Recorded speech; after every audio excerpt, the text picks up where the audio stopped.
Let's talk about breast cancer, the most common cancer in women.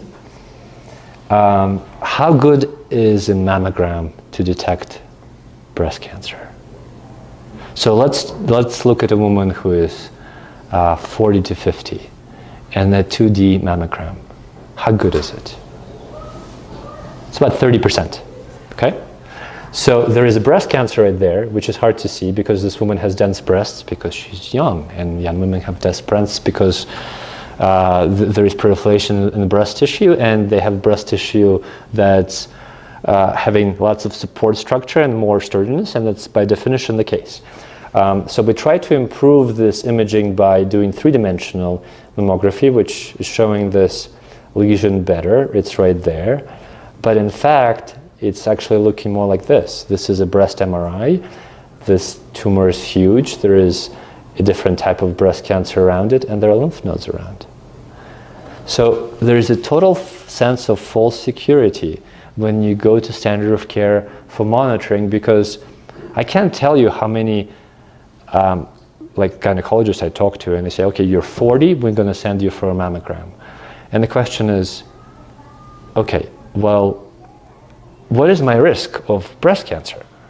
Because if my risk of breast cancer is this, like, so the way, like, we know the most about breast cancer of all cancers, as far as screening, as far as risk factors, as far as how to monitor it, because women are so awesome, and they've done studies and reported outcomes. And we know that when someone is here, you know, they're below average risk or around average risk, which is about 12% lifetime. You can probably get away with a mammogram, but not this mammogram. Like, never do a two-dimensional mammogram. That technology is over 100 years old, and I bet you no one is using a cell phone that's over, well, they weren't possible. My daughter was saying, I think I need to talk to my friends now, you know, and I think I need a phone. Like, okay, I guess we'll get you a house phone. You know, you can have a house phone and you can call house phone. Yeah, you know, one of those things that you use a dial and you, she's like, what is that? Yeah, so even that technology is less than 100 years old, right? But we're using, for screening, we're using technology that's 120 years old. And thinking that it's okay. But, you know, a Tesla is, you know, you're driving a Tesla and getting your 2D mammogram blows my mind. So at the very least, you know, an average risk woman should get a 3D mammogram, just because it's, you know, the likelihood that there's going to be a problem is going to be relatively low. But if you're high risk or high intermediate risk, insurance will actually pay for this.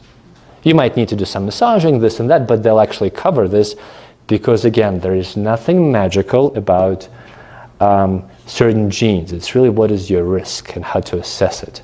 And I can't tell you, like, so in the last year, I saw 2 women in their 40s who came in and saw me with lumps that they felt within 6 months of a normal mammogram. And they said, Doc, like, how is it possible?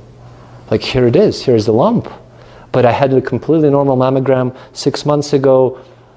Like, did it develop in the last 6 months? Of course it didn't. It just, if it's a crappy test and you don't know how to appropriately risk stratify someone, you're going to miss it.